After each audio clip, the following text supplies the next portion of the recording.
right. Okay. All right. Well, I do have a pretty formal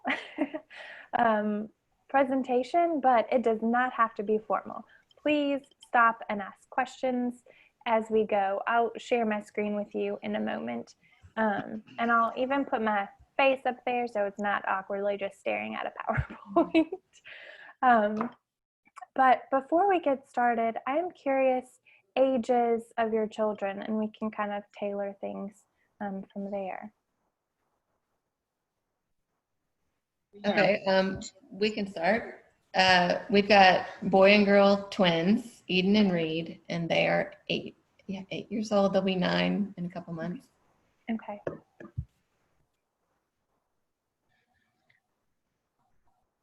We have 4 kids. Okay. Our oldest is turning 6 next week. Then we have a 3-year-old and twin 1-year-olds. Okay. All right. They're all girls. Okay. All girls. All right. I just put you on the speaker for my computer, which I'm hoping not to keep you on because Dylan is here with me. Mm-hmm. Dylan is 5 Mm-hmm. and Oscar is 8. All right. So I do have a little bit from that like 2 birth-ish age up until high school, just a couple of guidelines here and there. But again, you can stop and ask questions as we go. And I will work on sharing my screen right now. So that, let's see, that should be that. And then I'm gonna drag you all over here a little bit so that you can see as much as possible. Does that, oh, that'll probably even be better. All right, do you see the screen only? Okay, excellent. And then you can just, wave or whatever if you have questions. So we're here to talk about healthy technology use. I hope that's why you're here and what you were planning on talking about. And it's such an important topic right now because we are using technology, or at least I'm using technology all day long. And I remember even this transition with COVID to being at home, it felt different. Even though I was on my computer for a lot of the day, being home and using my computer for all forms of communication, it felt different. And I was exhausted by the end of the day. And so I really had to put into practice some of the things I've been preaching for a long time. And so I hope that you also have some tips for us as we go on, because I know that you all are using technology and you're navigating what technology use looks like for your children right now. But first, what types or what forms of technology do you use on a daily basis? Do I use? Yeah. Or children. So I use, Mm-hmm. I mean, we're using a PC right now, God bless us. I'm glad we have it, right? Yeah. Printers, internet, what else do we use, Jen? Cell phones. Cell phones, of course. Mm-hmm. Yeah. Yeah. And in terms of apps or applications and programs, what are you typically using? Anyone? Lots of social medias. Mm-hmm. And What's a blah, blah, blah, blah. we are also watching a lot of TV and Netflix and Disney Plus, and I would say all 4 members of my household have been known to play video games this year. Mm-hmm. Okay. Yes. Okay. Yeah, video games are a staple in our house. In my office, I work on the computer all day. Mm-hmm. And then, recreational or personally, I use my phone for, I guess, social media, Facebook. Yeah. But we at home we use like Emily said, we use Netflix and all the Roku, Disney Plus. Mm-hmm. Yeah. We have tablets for our children. They use Okay. those. Mm-hmm. Yeah. Well, yeah, we'll get to the kids. Okay. So this is a graph for adults. And this is, what percentage of adults are using these apps. And the Pew Research Center didn't realize we needed to be collecting data on YouTube. It wasn't really counted as social media for a while. But 73% are using YouTube daily. 69% are using Facebook daily. And notice how those have really increased. And then there's, of course, Instagram, Pinterest, LinkedIn, Snapchat, Twitter, WhatsApp, and Reddit. And so those are just all of the applications that they're collecting data on. Some of them have tapered off as newer ones have become more popular. But that's pretty significant. How many people are using these applications on a daily basis? But it's not just a daily basis. This is several times a day, right? 51% of that 69% is checking Facebook several times a day. At least 23% are checking it once a day, right? So that makes 75 almost % of people checking Facebook at least once a day. And similar, almost 60% checking Instagram daily, Snapchat, YouTube, right? And now do we need to add TikTok? I don't know if that's part of your world right now, but it's a part of many people's world. So these are some pretty high statistics. What are your thoughts? You have thoughts.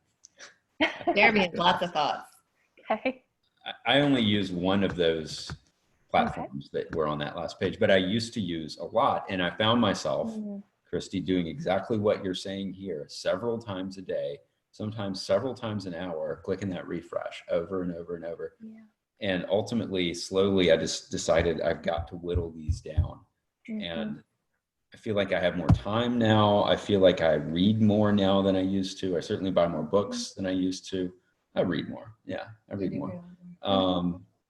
And it just, and it has limited all the other technology that I use too, because I'm less inclined to want to just plop down on the couch and watch TV or play video games or anything, I think, because I'm not just so engaged with the screen all the time, except with work. He likes to feel very, what's the word I'm looking for? Superior, because he deleted Facebook.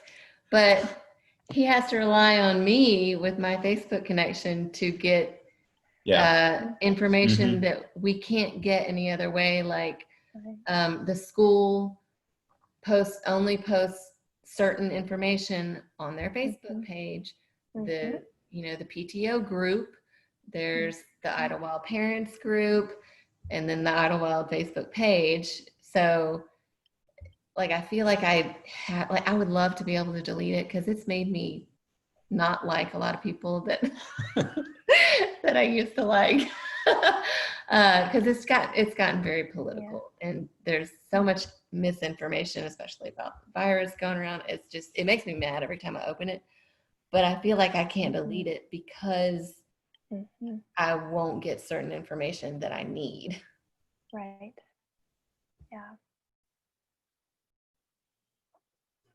Beyond that, I feel like I've struggled with COVID loneliness real hardcore. And I think that sometimes I just like want to know what my friends are doing. And I have that same feeling, Jenna, in a big way, that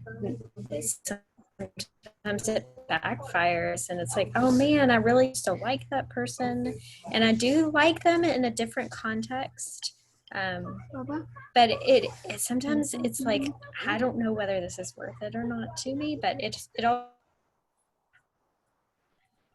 I feel like spikes. I think you cut out briefly in that last train of thought, but I think we might have gotten the gist of it. Okay. I think that it has been really interesting, kind of what you guys were saying about how much information goes out over Facebook, and how if you're not watching, I was talking to someone today that if I wasn't kind of like watching it, I wouldn't have known like when we were supposed to pick up our workbooks, or who our teacher is. And so that's been kind of interesting to me. I use Facebook and Instagram for work purposes as well. So, that is part of my daily routine as well. And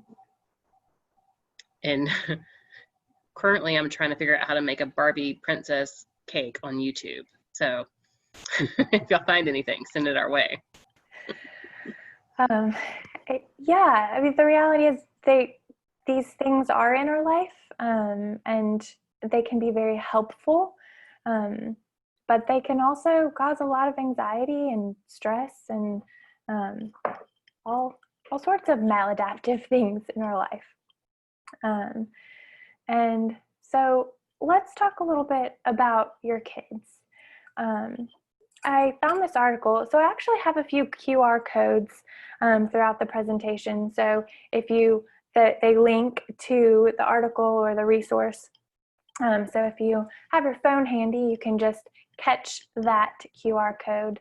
And this is an article. It's 5 ways to help your children develop a healthy relationship with technology and you. And the relationship that you have with your children is their single most important relationship. And so think about what happens to that relationship when you don't look up from the computer screen, or you don't look up from your phone, or when you hand that tablet over to be that babysitter or that pacifier. That's really the framework that I approach all of the technology and social media and presentations that I do, is that the most important relationship your children can have is the relationship they have with you. And the danger comes in when the most important relationship they have is one with their screen. And further in the presentation, there's a book, it's called Hold On to Your Kids, and the author makes the argument that the worst relationship most important relationship that your children could have is with their peers. And so that in the similar vein, having that relationship with a tablet versus having a relationship with their peers can be equally damaging if that most important relationship is not with you. So are there questions? And that's a pretty weighty statement. So I'm curious if you have questions or comments.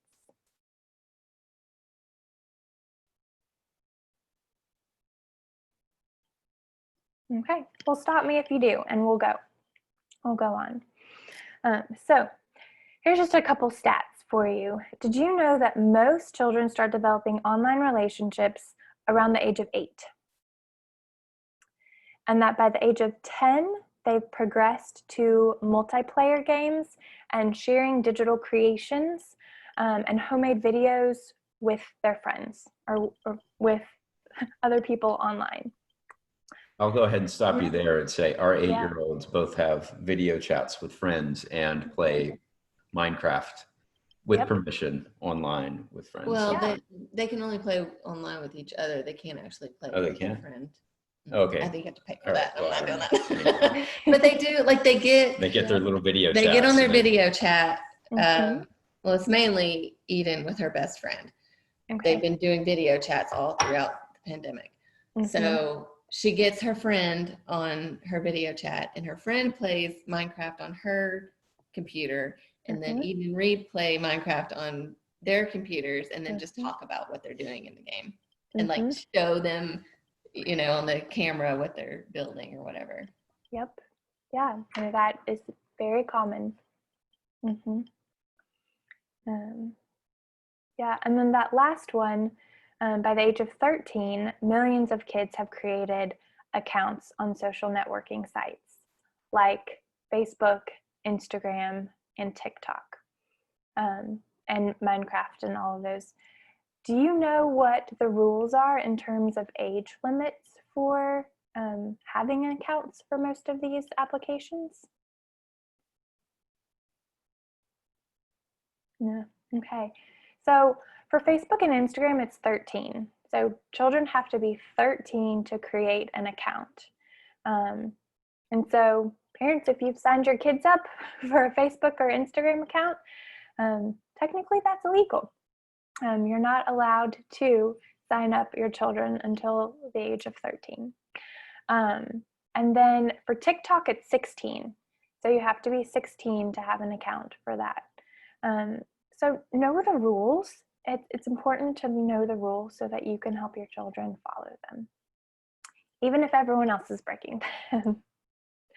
And a great resource is commonsensemedia.org. I don't know if you are familiar with this, but I've pulled a lot of information from this website. And just even that parents need to know tab. You can look up information by age, by topic.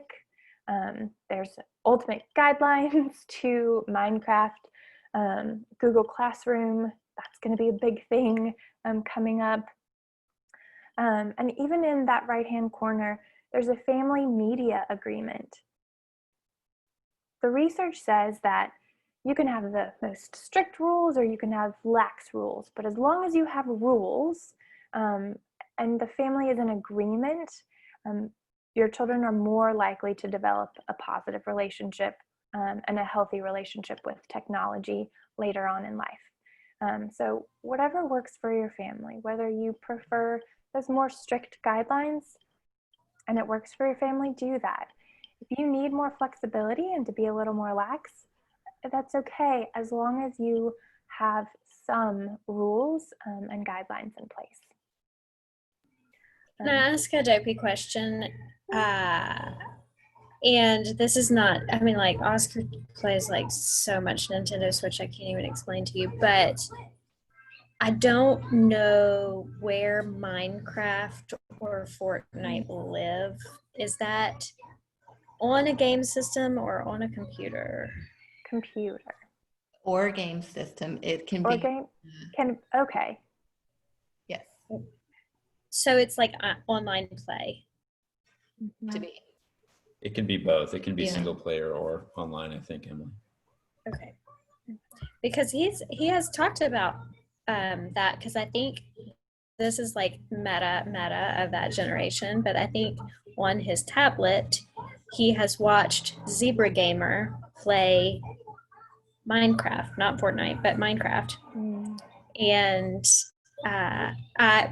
sometimes I'm like, hey, what are you watching? And he's like, I'm watching so and so play Harry Potter Lego video game on my tablet. And I'm like, what the heck is that?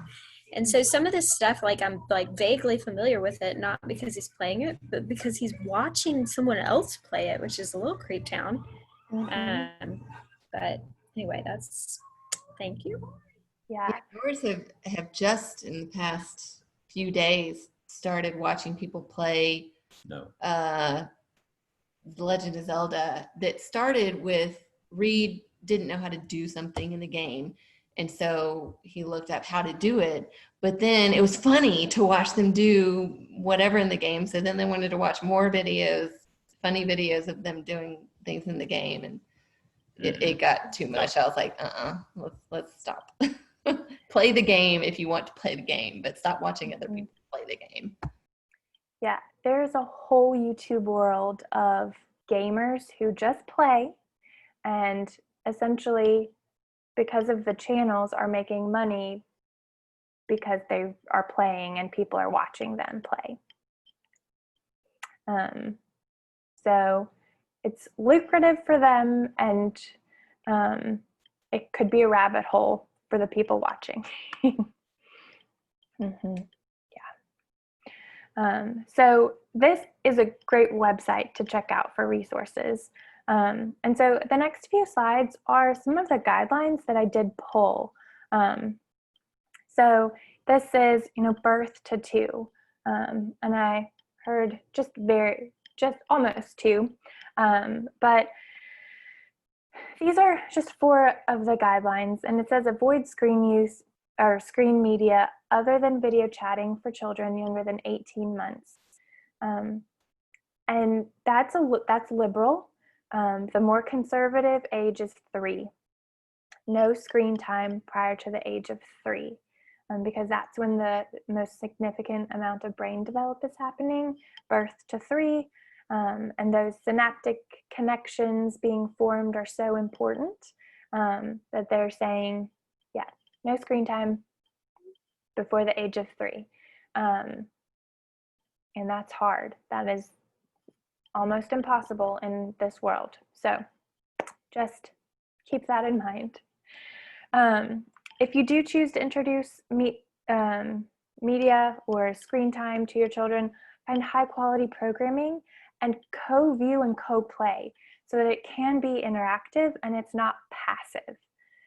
That's where the synaptic connections get all jumbled up, is when it's just passive play or passive watching.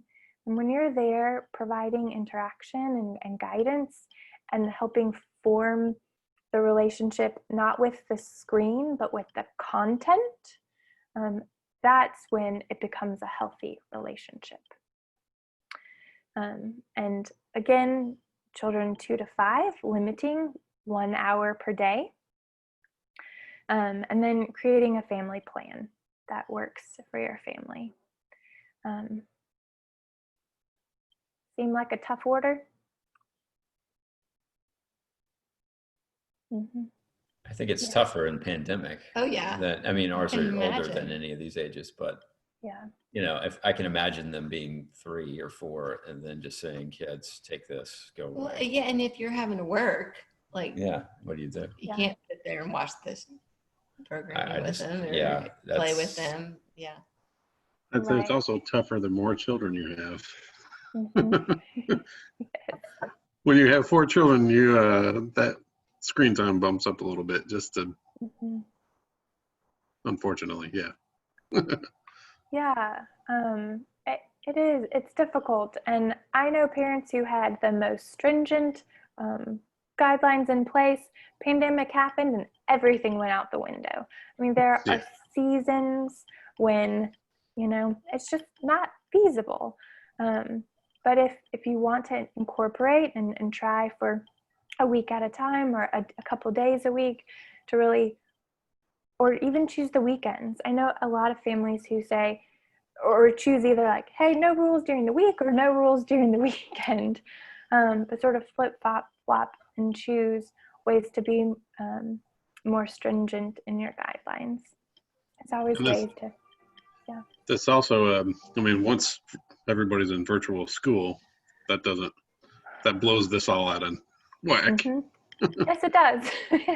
Yes, it does. I don't have the answers for virtual school.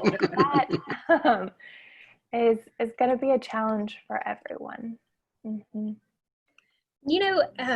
My sweet husband's eating dinner because he worked late, but I'm thinking of a conversation that we have kind of a lot because in like the late 80s and early 90s, he grew up in this neighborhood where the kids were out.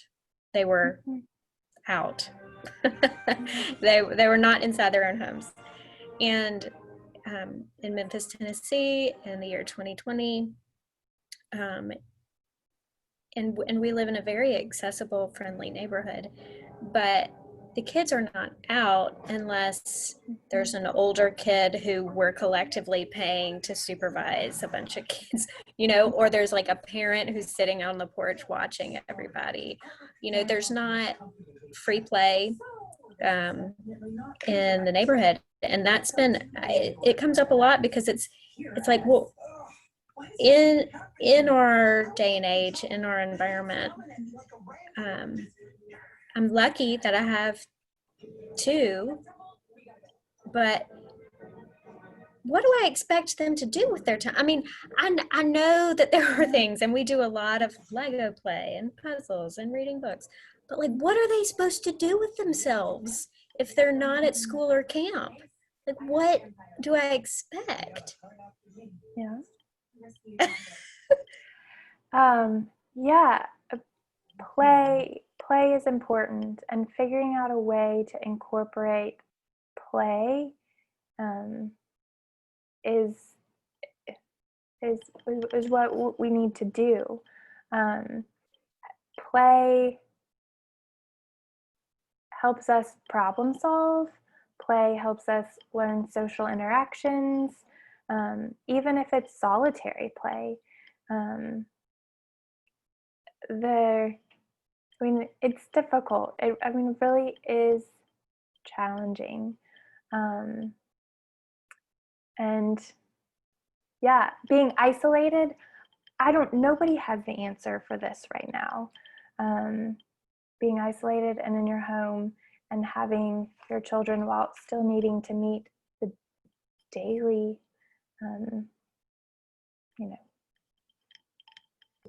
I know there's no answer. I know there's no answer. And I think I'm just venting, right? Yeah. But I think honestly, like in the 1990s, we didn't have a lot of this stuff. Right. But we didn't have a lot of this stuff, but there were also not as many other potentially more dangerous options. Yeah.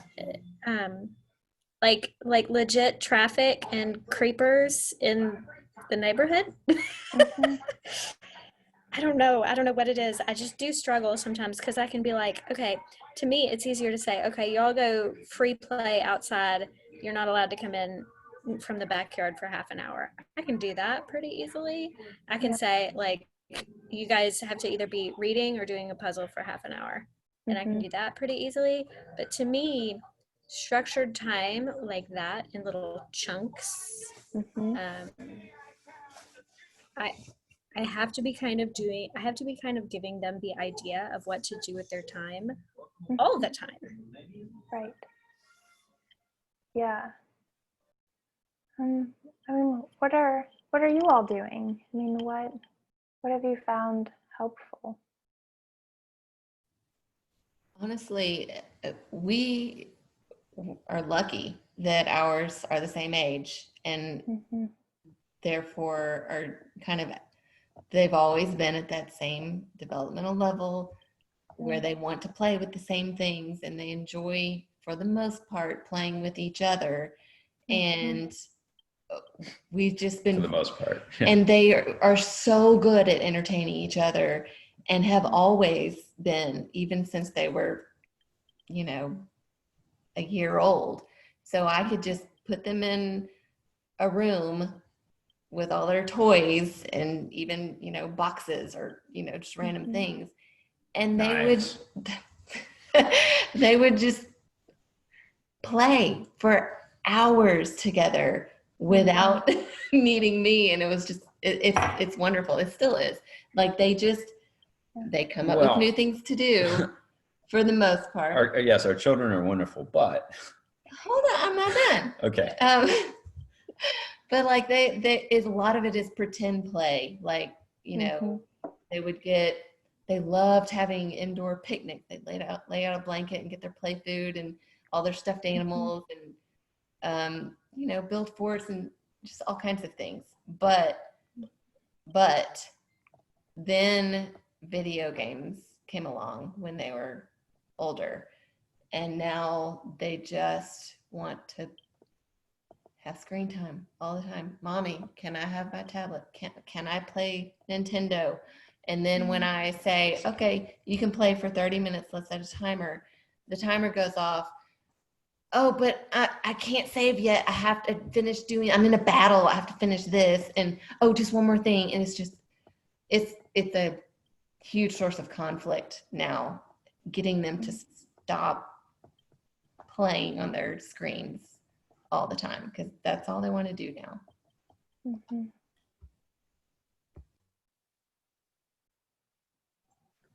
So it is helpful. I mean, if we did not have those limits, it would be, 24 hours a day, and they would probably not sleep. So, or go to the bathroom. Yeah.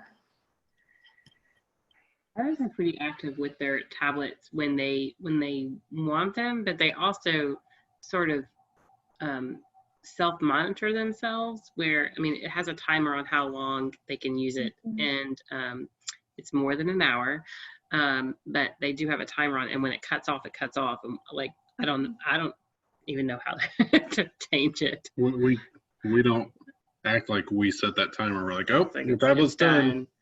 Okay. But they also get to the point where they're like, I think we need a break from our tablets, and they'll put them away, which is fortunate. But like Emily, that it's like, well, okay, maybe you could try, do you want Play-Doh? Let's get Play-Doh out. Do you want Play-Doh? And it is a constant, like, what are we gonna do fun today? Well, maybe we could color a picture of a rainbow. Well, what else can we do? And so it is especially right now, it's exhausting trying to figure out what to do. I guess what my question is that, so I feel like our kids are really screwed, because they watch way more than 1 hour, and our 1-year-olds, they see it all the time. And so it's like, so they're going to watch it. So what can we do to like restructure their brains at a different time? They also need just human interaction, right? So it's a balance. And screens are here to stay, and some children are completely raised on screens and they still turn out okay. So no, you're not screwing up your kids. It's okay.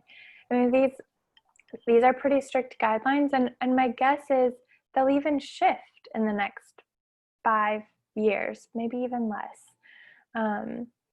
But there was one other thing that I was going to say, and it slipped my mind.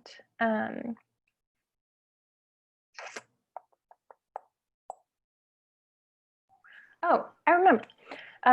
So in terms of,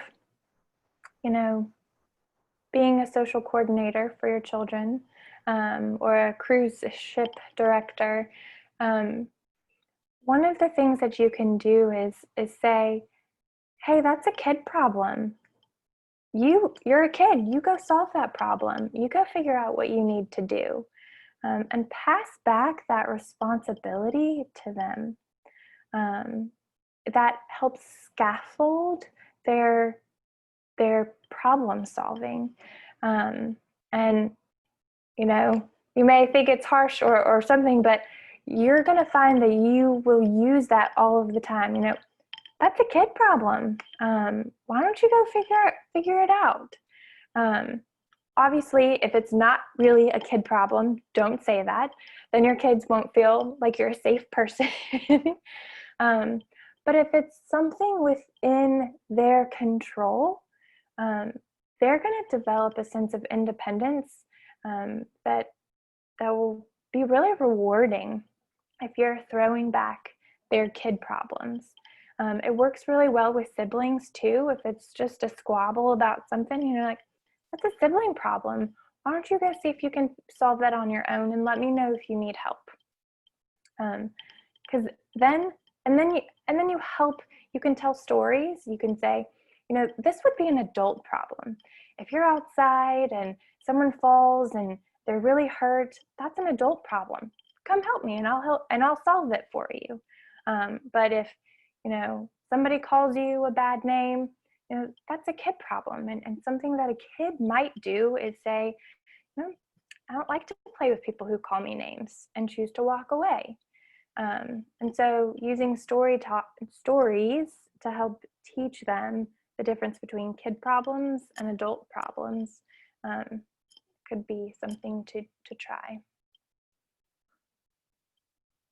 I saw some laughing and some, I'm not really sure if that will work.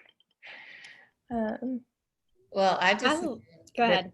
if I tried to put the, when you don't know what to do, if I tried to say, oh, that's a kid problem, the response would be like, throwing himself on the floor, I'm bored, and just moaning and complaining and not actually doing anything.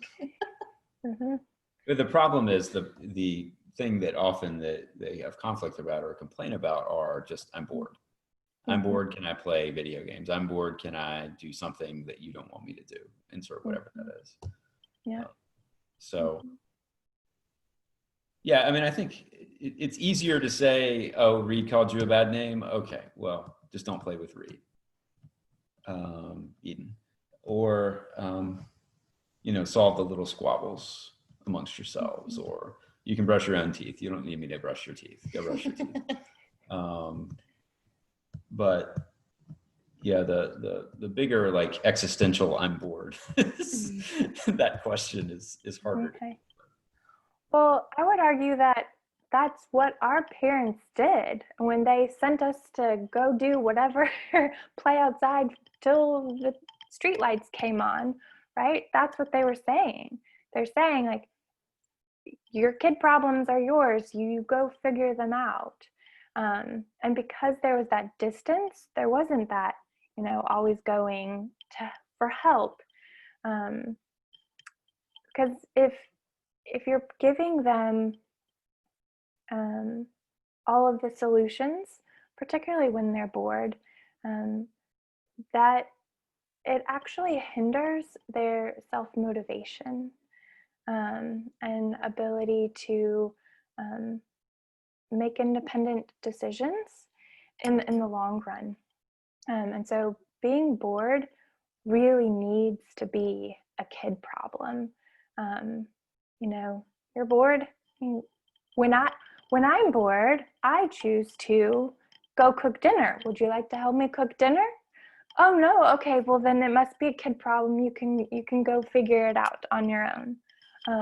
You can, when I'm bored, I start working harder at work. Would you like to have a job? Would you like to go? No, okay, well then you can go choose to do, or I go for a run when I get bored. You can give them the solutions that you have as an adult, what you would do.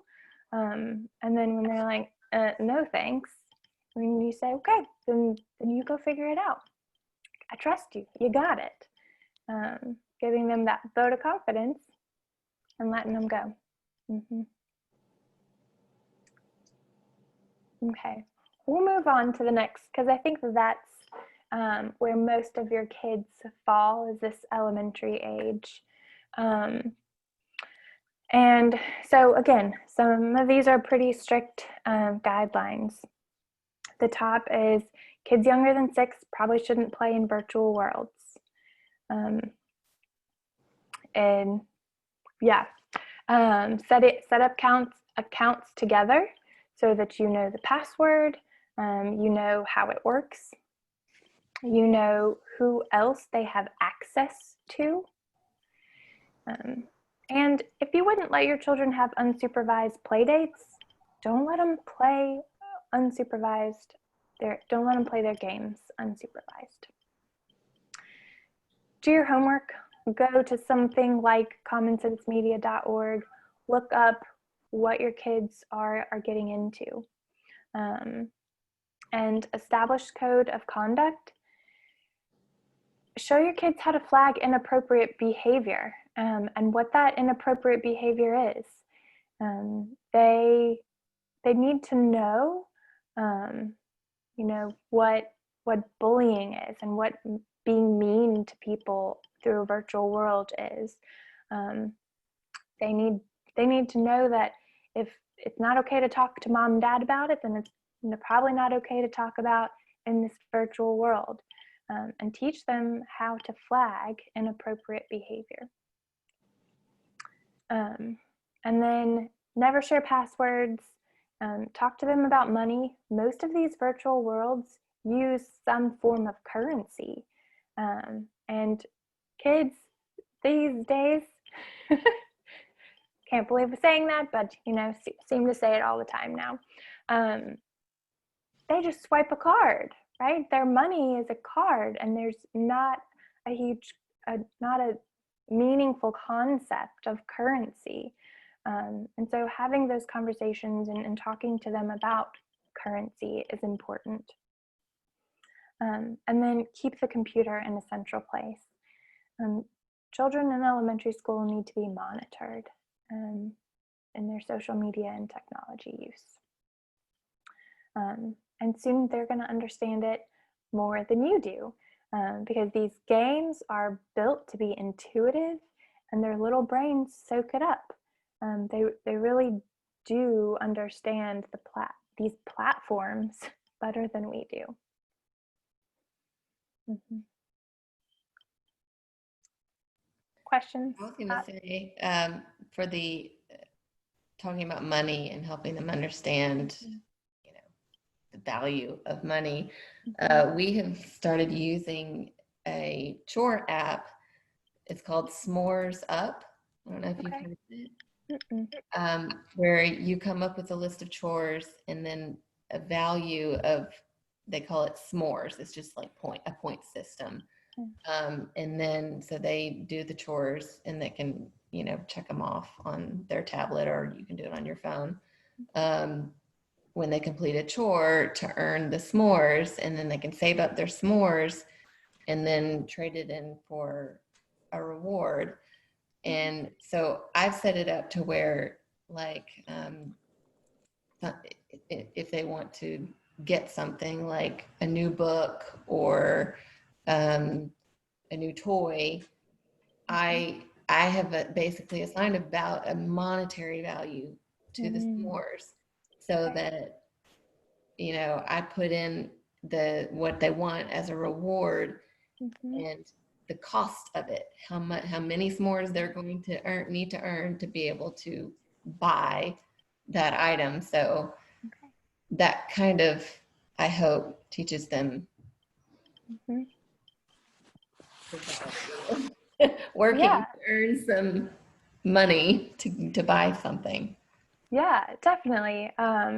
That the value of even just words or pictures, money is important. Okay. Do I have to, is it 9? Is this an hour? Yeah. Okay. So I have a few more slides. So the next is for middle school and high school, and it's pretty brief. I mean, if you can set standards of practice when your children are young, the older they get, the less rules they need. You could even have one rule, and that rule be, you can use your phone or you can use your tablet or computer as long as it doesn't create a problem in our relationship. And that could just be a very simple rule. And I've seen that work really well, because it can mean a lot of different things. You could apply it to the dinner table, right? Actually, we're trying to have a conversation, and right now with you being on your phone, that's causing a problem in our relationship. So that must mean the phone isn't allowed at the table. So it has many applications, but one general rule. And it also sets the standard that, hey, you're important to me and our relationship is important. And then there's parent guidelines. So parents, do you follow these? No picking up the phone until after breakfast. No phones in the bedroom. No phones when talking to someone face to face. Have at least 1 hour a day with no phone use. turn phone on Do Not Disturb at night. Do not use phone for an alarm clock. Set a reminder to breathe, and put your phone down twice a day, and leave your phone at home once a week. I don't do a lot of those. It's okay. I will say that typically tonight isn't not the same, or not or is an exception to the rule, but I typically do not have my phone with me from 7 p.m. to 7 a.m. So I give myself that 12-hour window. And I tell my clients, I also teach at the University of Memphis, so I tell my students, I'm available from 7 to 7, but outside of those hours, I'm not available. And I really do stick to that. And so that's my one rule that I do. But then also, I have my phone set up to be solely, it is a smartphone, but solely to be a phone. I only get notifications of text messages and phone calls coming in. I have every single other notification turned off. So I am in control when I check those, and how available I am.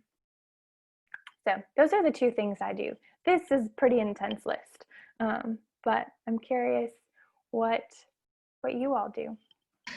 I don't do any of that, but you just said no notifications other than text messages and calls, and that sounds amazing. That sounds like heaven to me. I don't know how to do that. Mm-hmm. You just do it. One day you make that choice. Yeah, and I try to check my email. Well, I have so many different emails, but my work email I check in the morning, right before lunch, and then about an hour before I leave, so that I can have time to address anything. And I really try to check only 3 times a day. That typically gives me 3 hours of response time, which in the grand scheme of things is fairly immediate, in my personal opinion. So that's one of the things that I do. Mm-hmm.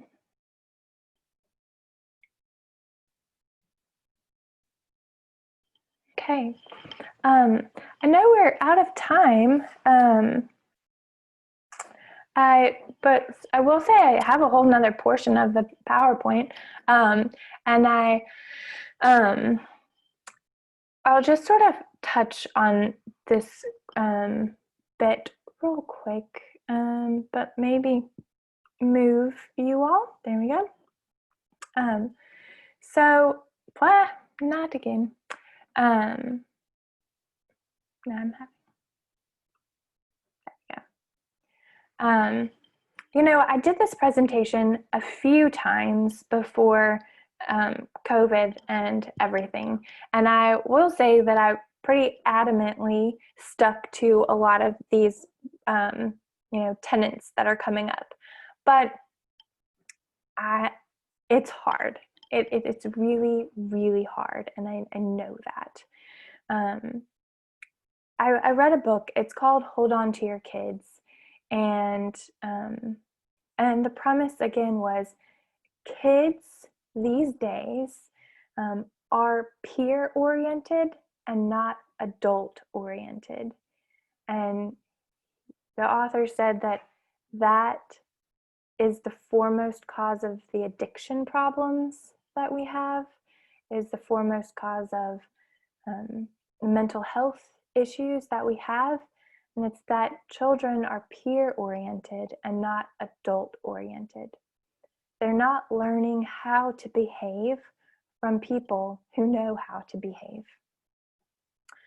And so the last chapter of the book is the only chapter that talks about technology and social media. And his premise of that chapter is digital intimacy is empty. It's not at all what children need to become fully functioning citizens, And so digital intimacy is empty.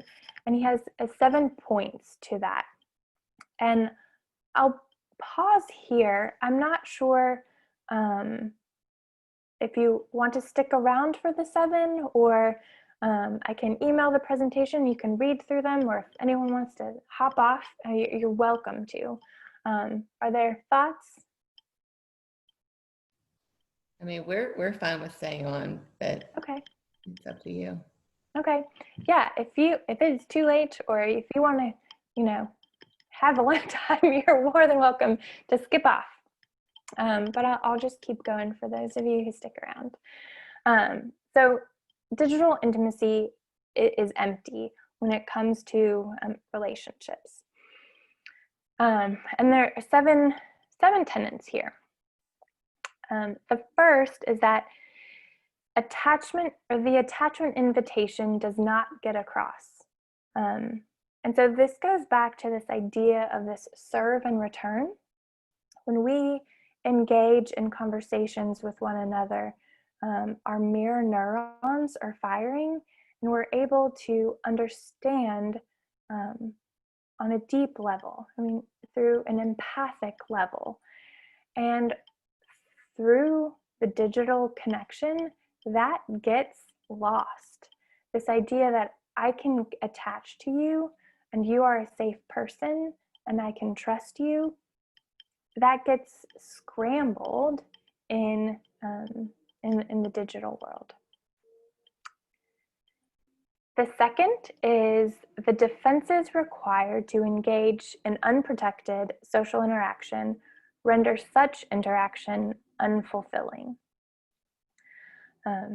So particularly children know they can hide behind whatever they say, or they can hide behind this screen and project whatever they want to project.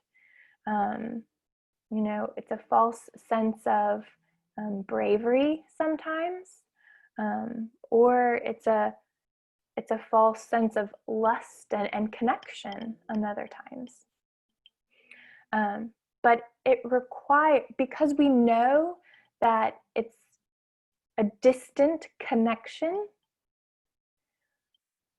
we put defenses up, we build emotional walls. And so then that really creates an inability to form healthy relationships or secure attachments in when you're face to face as well. Questions or thoughts about those couple?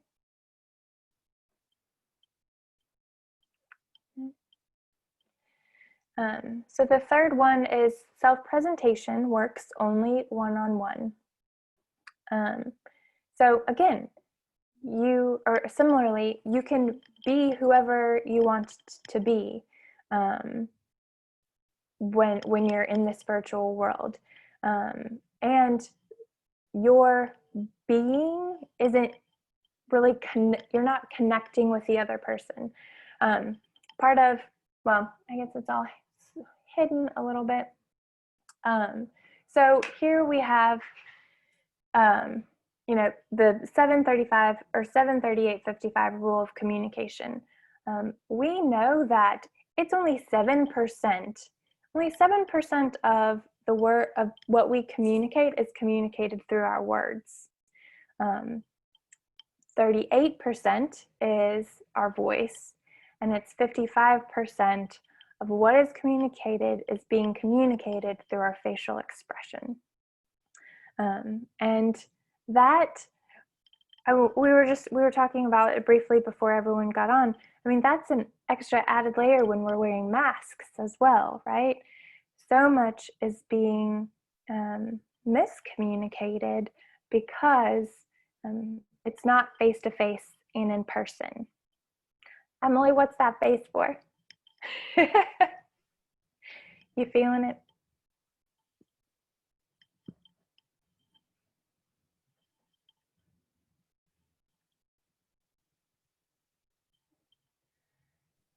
Can you hear me? Yes. I feel like our whole society and culture our kids and ourselves, multi-generations, are being really screwed up right now. And I am all for all of these precautions. I'm a major big into masks and staying home and all the stuff. Like, I'm in it to win it, okay? I'm not trying to say that at all.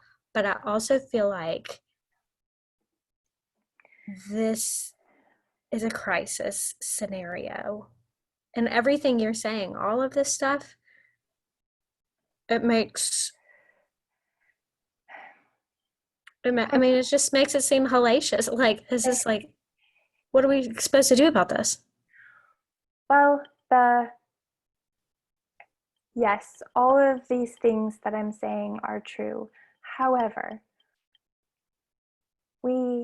our brain, there's plasticity in our brain, and everything can be fixed. Everything can be fixed, or re-enhanced, or whatever the correct word is. We will have to be intentional. There will be long-term challenges and risks.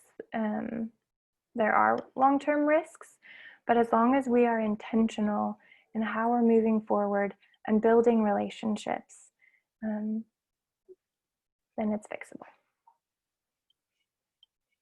I truly believe that.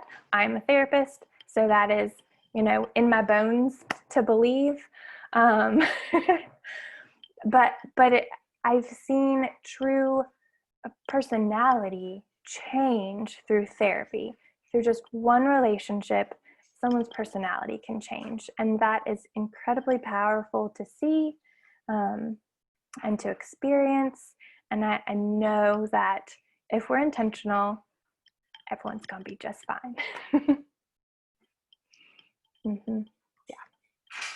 Needed to hear that. Thank you, Kristi. Yeah, I didn't mean to be all down with everything, but yes. Yeah, so we got a few more of these to go.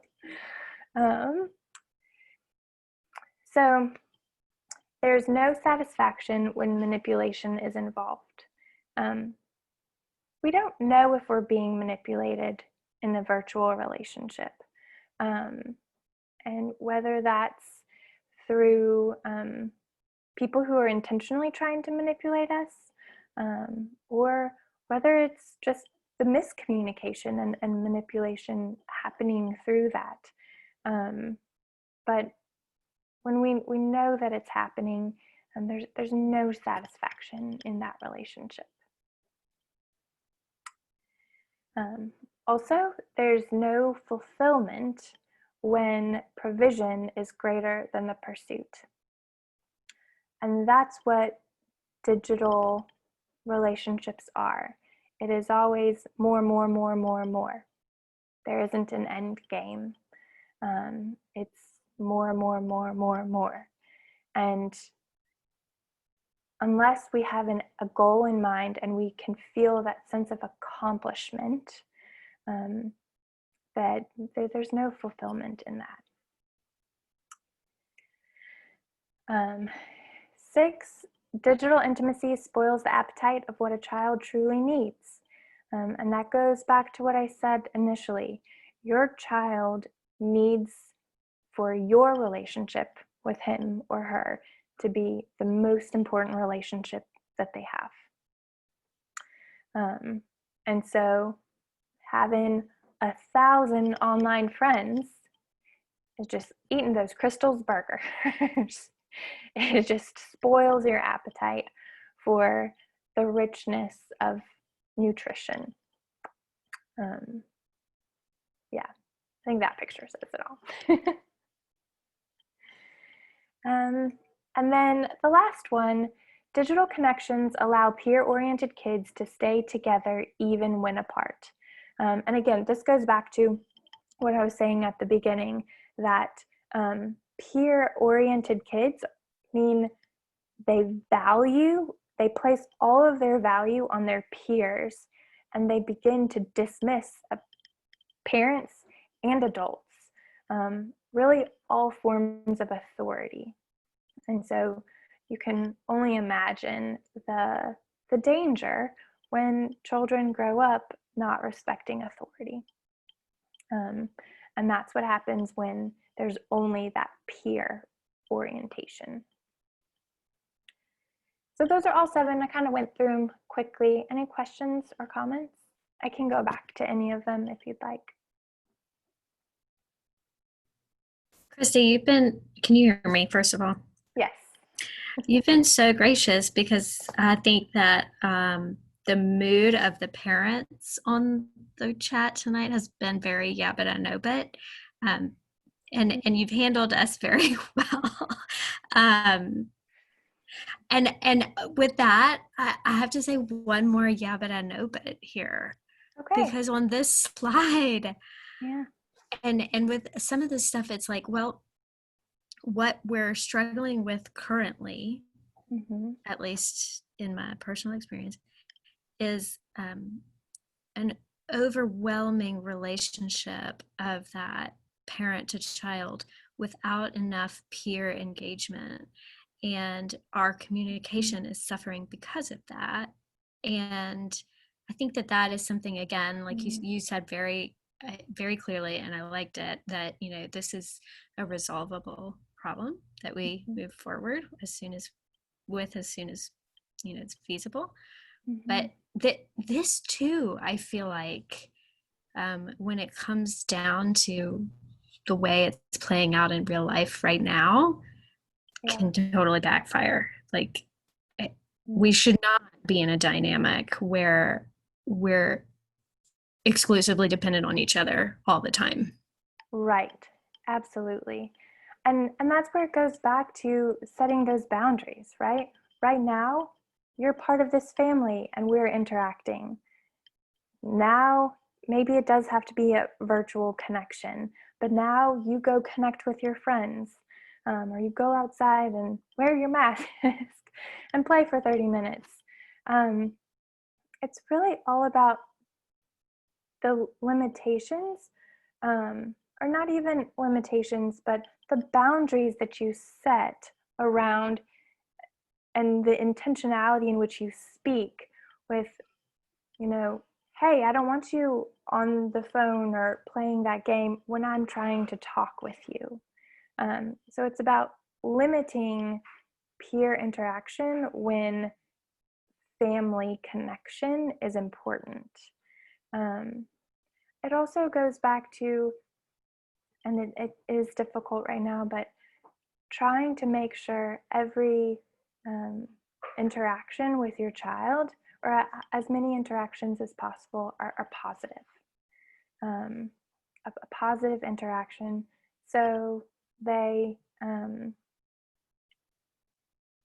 so to limit the conflict in the house. And when I say that, I don't mean pacify them, and I don't mean give them everything that they want, right? Lovingly set limits with them, and let logical consequences do the teaching, so that you can always be that loving parent that says, I'm so sorry that happened. I love you so much. How are we going to fix that? And I don't know if that doesn't really answer your question, and that was me just talking, but there are a lot of yeah, buts right now, because no one really has the answers, and everyone's doing it so differently now. Yeah. Any other thoughts about that? Honestly, I think our biggest struggle right now is, I mean, mainly with our son, honestly, it's an addiction that he has with his video games, that it's really hard for me right now to find a balance, because I feel like I need to use it as kind of a reward. So if he does, you know, if he's obedient and, you know, plays nicely with his sister and, you know, does the things that like I need him to have some motivation to do these things in order for him to get this reward of playing his video games. But every time it ends up with a conflict when it's time to stop, and then he gets a little and he's like, I want more, because he addicted. So I don't know what to do, basically. Like, I hate to take it away, this thing that he loves so much, but I feel like, you know, it's always a tug of war of him wanting more and more and us not wanting to, you know, let him just sit with his video games all day. Part of that, I think, could be filled by the social time that they're just not getting right now. Right, And they that's can't that's go my play fear with the too. neighborhood Is kids, and Emily, the same thing you've got is they're just so stuck with us that like they're sick of us. We're sick of them. everybody's sick of everybody.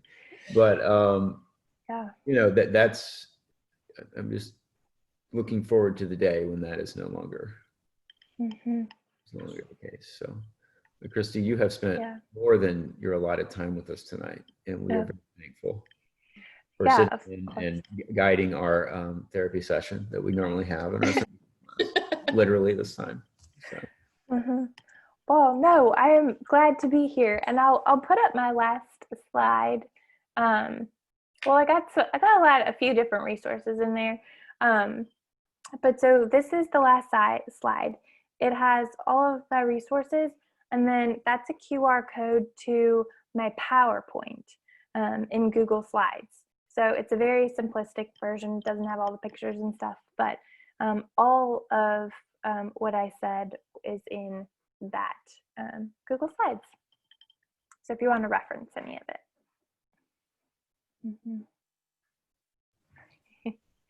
You're welcome. Thank you so much. You're welcome. Yeah. It was good to be with you all. And keep up the good work. Thank you. Good to see everybody. Good. Bye. Good night, y'all. Very good.